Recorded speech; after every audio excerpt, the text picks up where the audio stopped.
إن الحمد لله نحمده ونستعينه ونستغفره ونعوذ بالله من شرور أنفسنا ومن سيئات أعمالنا ما يهده الله فلا مضل له ومن يضلل فلا هادي له أشهد أن لا إله إلا الله وحده لا شريك له وأشهد أن محمدا عبده ورسوله.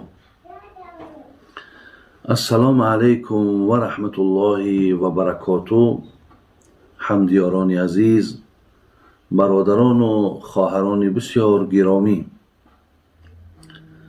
از الله بسیار بسیار مهربان دعاگو هستم که الله مهربان مرادها و مطلوبها و مقصودهای نیکی همه شما را الله مهربان حاصل گردانه و گذشتگان همه شما را الله مهربان رحمت و مغفرت کند، بیماریاتان شفای کامل نصیب گرداند، فرزندهای در سفر بودمان الله مهربان سفرهاشون خیر و نیک بگرداند و الله مهربان در این ملک ما و شما، در این دیار ما و شما همیشه خوبی ها و آسودگی ها را الله مهربان نگهبان باشد. برادران عزیز و گرامی، الحال در پیش من یک چند سوال هایی هست که میخواهم با این سوال ها به شما جواب گردانم. اولین سوالی که در اینجا آمده است، گفتن استاد درباره نماز تحفه رسول برای ما معلومات دین. خواهران و برادران عزیز، حقیقتا از پیش وقتا در مردم ما خواندن نماز تحفه رسول بود.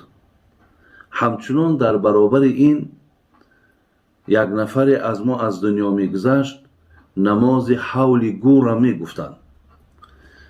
ولی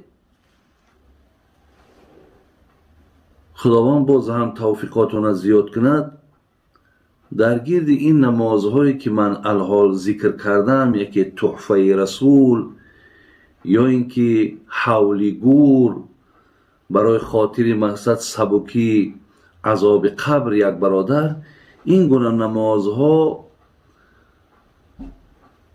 یعنی با سند و با دلیل و با حجت ثابت نشدن. از این لحاظ